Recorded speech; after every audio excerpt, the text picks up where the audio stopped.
So you're 405 runs behind, and Alison Mitchell is going to entertain us musically, by the look of it. Well, not me. During tea. Well, that's not me personally. That's a disappointment.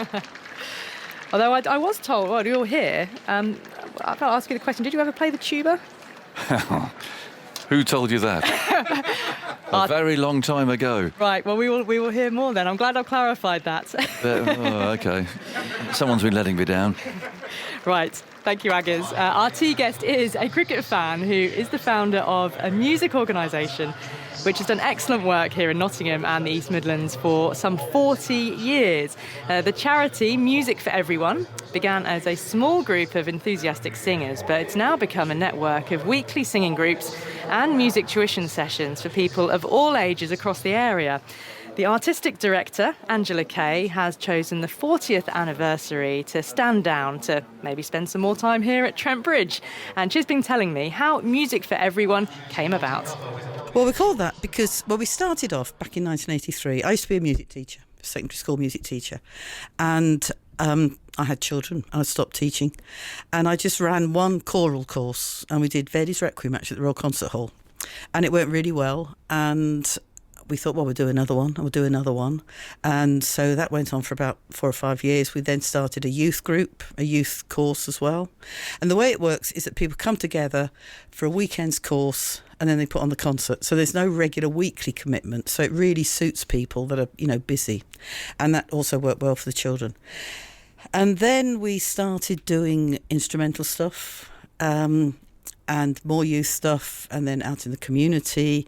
And so it's grown over the 40 years. So now we've got something like about 15 regularly rehearsing groups, a staff of 4 people based in Nottingham. And we also run charity bookshops, which called Bookwise shops. There's one in Southall, not far away from here, one in the centre of Nottingham, one in Newark. And they sell second-hand books that people donate, and all the proceeds go to our charity. So yes, it has grown somewhat over the years, but it's great, yeah. What sort of musical ability do you need to get involved? Well, that's a very good question. Well, I'm sure we'd love you coming along and singing. I'm not sure you want me singing. No, I've sung in choirs. I play the guitar, but no, I enjoy singing in choirs because I don't need to have a particularly good singing voice, as long as you can hold a tune, right? There would be many a choir, I'm sure, that would welcome you. We've got so many different groups. We've got an audition chamber choir called the Nottingham Chamber Singers, and they audition and they do very hard music quite well, very well, in fact. They've got a good reputation. And then we've also got groups called Daytime Voices, which is for anybody that wants to come along during the day for a good sing. So we've got one in Southall, one in Woolerton, one in West Bridgeford, one in Sherwood, one in Hucknall. And we regularly get along about I take the Southall one. We get about 90 people along every week, Monday afternoon, and we sing all sorts, everything from pop songs, folk songs, to bits of Mozart, a bit of everything. And what are the benefits? I mean, as someone who loves music and, has enjoyed singing in choirs in the past, I know what I got out of it, but, well-being benefits, physical health benefits. Well, singing... Well, any music, any activity, sport as well, it just lifts your spirits, doesn't it?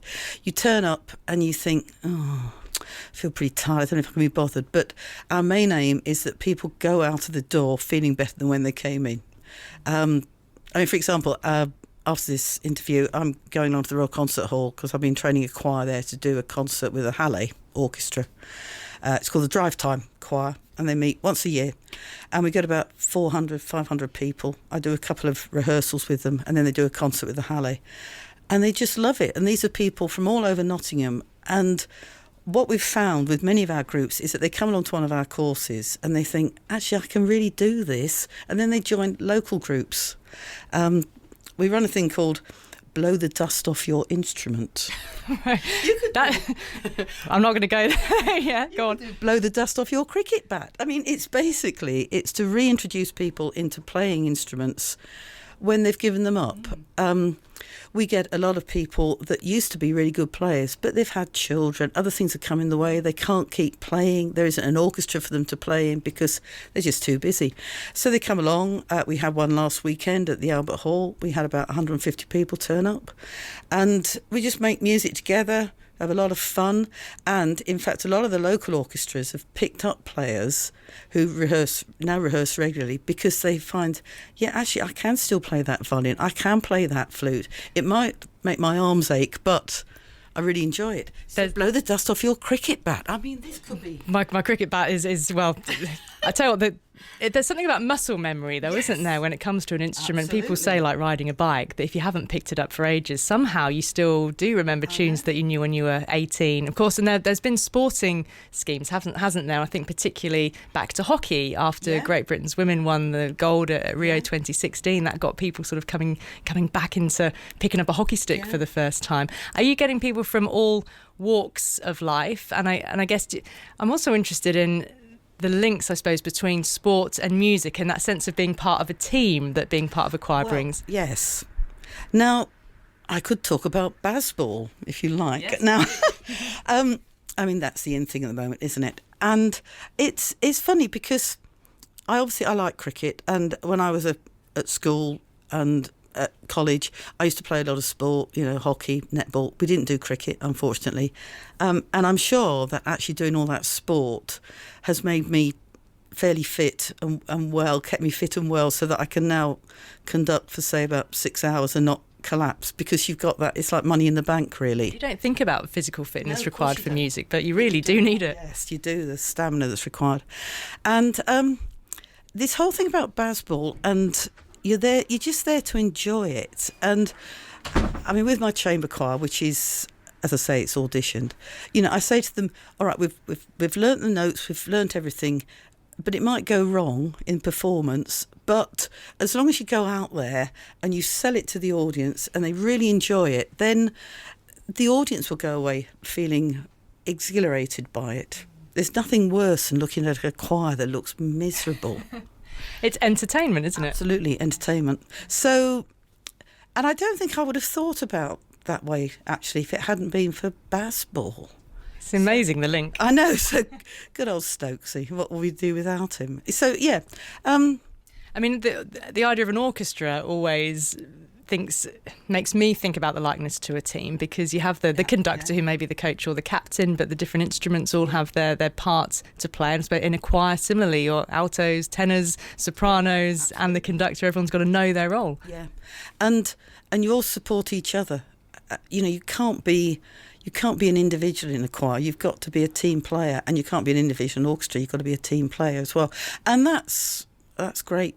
If everyone took part in music, there wouldn't be half as many wars in the world and the like, but we won't go on about that. What about women and singing, and in particular, because I understand there's been quite a drive, and you personally really want to help empower women through the power of music? There's a lot more women conductors than there ever used to be, and women at the top of the tree. All you need to do is look at the proms coming up down in London in the summer, and there's lots and lots of women represented. As with many professions, women have time out to have children and to raise families, which is obviously very important. And, they do miss out on a lot of opportunities. It's just the way of the world, unfortunately. But I think that things are getting better. But I just like to think that, I've been quite successful, but I would hope it's not because I'm a woman, but just because I'm quite good at my job. And I think that everybody would like to think that if they're involved in anything, sport or music, that they've got the job because they're good at it, not because they think, we need to tick the box because we're a woman, Is music particularly difficult, or could be difficult industry for women who are mothers because of the hours that are required? You think of performances, it's all evening time, isn't it? If you go to the theatre, you go to an evening performance, go to a choral performance, it's likely evening. A lot of it is evening work. We find with our chamber choir, because we want young singers, there's nothing wrong with older singers, but it's really difficult stuff, especially the sopranos. You want really good high sopranos, and they've got children, and they've got parents' evenings to go to, and all this sort of thing, so they've got lots of things to juggle. So can that be accommodated somehow, or support be offered somehow?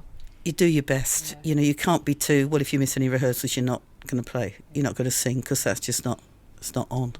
But if they enjoy it, they'll come along. And because we've got a youth element, you see, we've got all these youth groups, then you find that we're now in the situation, because we've been going for 40 years, we've got grandparents that used to come as young children who now, their children have got children, and so it's sort of self-perpetuating. And we've had some really top people come through, like Sheku Kanamason, who was the winner of the Young Musician of the Year and played at the Royal Wedding. He first came to one of our Stringwise courses, and to watch his sister, actually, in the orchestra that she was playing in. And he said to his mum, "That's what I want to play," and it was a cello. Wow. And the rest, as they say, is history. I was going to say, have you had any well-known musicians or singers come through, or people who've gone on to be well-known? Well, we've got in one of our programmes, we've got 4. I mean, there's lots of Canamasons in the family. We've got 4 all in one orchestra. That, you know, and one of them used to play in our string orchestra, and we've had one of the lads that used to play viola in one of our string orchestras is now one of the top conductors in New York. So yeah, it's lovely. We've got singers that now have got professional careers. Tell me about your cricket love then, and when did that start? Well, it's the good old BBC. It's when test matches used to be on the television, ball by ball, didn't they? And my dad liked cricket. I mean, he didn't play cricket, but he liked cricket, and it always used to be on, and we used to watch it. And you think, right, I'm going to watch just one more over, then I've got to do something else. Then you think, just watch one more over, and you sit there for much longer than you feel you should do. And I just liked watching it as a family. And then when I was a grown up, I had it on, and my children enjoyed watching it. And in fact, both my daughters have married chaps that like cricket, and now their families like cricket. And in fact, my eldest daughter's wedding reception was actually held here at Trent Bridge in the Randall Suite. So, and on the scoreboard they put up Alison and Phil, congratulations. So it was, yeah. Nice. So there's been a real, we've just always liked cricket. And it's fascinating, isn't it? Well, I think it's fascinating. I know people think they can say it's boring, but it's just that relentless. I mean, my happy place is being in the garden, doing some gardening, weeding with Test Match Special on. I was going to ask, what's your most common way of consuming cricket? Whether you like to come to grounds, or whether you prefer watching on television or listening on the radio? It's that sound of Test Match Special, and it's that. And you just know summer is here. And when you hear the final time that's played in the autumn, you think, oh, a certain sort of sadness comes over me. Till the next summer comes around. Yeah, can you equate anyway to a lengthy batting innings in a test match to, say, conducting a choir, and the stamina that's needed, or the crescendos and the dips through a long piece? I mean, there are highs and lows in any performance, and music is all about emotion and crescendos and giving of your best, and then back down again, and excitement and all that sort of thing. And it's just like watching the test match here today. You know, suddenly there's a wicket or something. You think nothing's happening, then all of a sudden, wow. And it's like that with music as well. Somebody like Sir Alistair Cook was a trained choral singer, wasn't he? And played the saxophone. Yeah. Do you think that in any way sort of fed into his powers of concentration out in the middle? Team player. And also, I think I read that Jonathan Agnew got a music scholarship at Uppingham School playing the tuba. Do you know what? I need to ask him about that. I mean, we know about his ukulele playing, which is very dicey, but I'm sure I've read it somewhere. Well, no, he did used to play the piano a bit, I think. But he's got difficult with the fingers now. Well, yes, but there we are. See, it's all about team playing, isn't it? Yeah. And so now you've got grandchildren who they're showing some interest in cricket. Is that going to be in a different way down at the local club on the weekend? Well, yes. 3 of them play, the 3 boys that live in West Bridgford play at the Ellerslie Club, which is just up the road from here, and really enjoy it. The other little lad is only 6, so he's still quite young. But the girls, you know, they all enjoy it. In the summer, we try and have the odd cricket match as a family. And what would be, for you, going back to your career, what would be a career high for you when you consider, you know, cricketers looking for their World Cup place, the chance to play in an Ashes? What would be the pinnacle for you? Well, I mean, I could do a lot of conducting, but I mean, this sounds a bit sort of... if I say it's not about me, what gives me the thrill is that I'm enabling other people to enjoy something that I think is very special.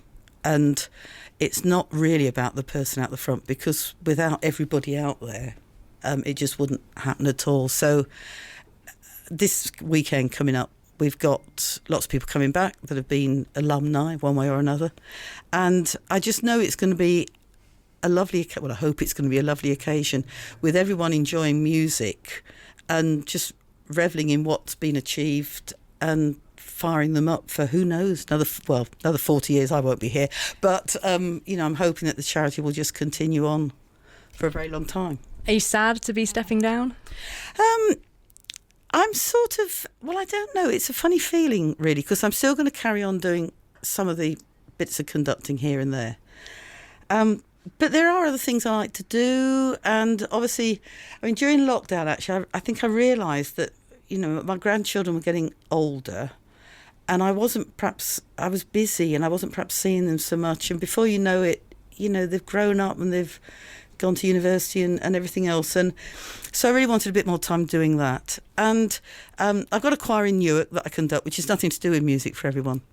But it's called the Palace Singers because they used to rehearse at the Palace Theatre. It's nothing to do with royalty in Newark.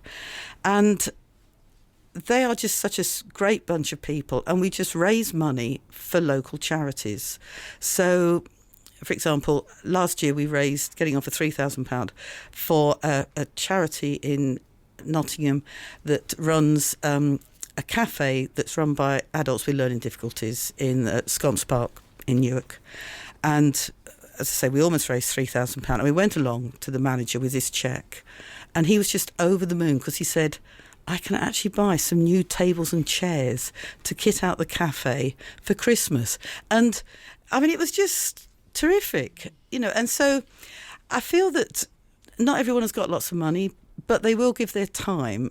And by doing something that you enjoy, and if that actually means that other people get benefits, not just by listening, but in other ways, then that's just really worthwhile. So I hope to do a lot more of sort of general fundraising and everything for good causes. It sounds a bit, oh, yes, I'm so good, but it's not that at all. It's just, you think, why not? Go for it, yeah. Well, congratulations on everything you've done so far and the 40-year anniversary. But yes, congratulations. Thank you. Do enjoy whatever comes next for you, and enjoy the rest of this match as well. I will do. Are we going to win?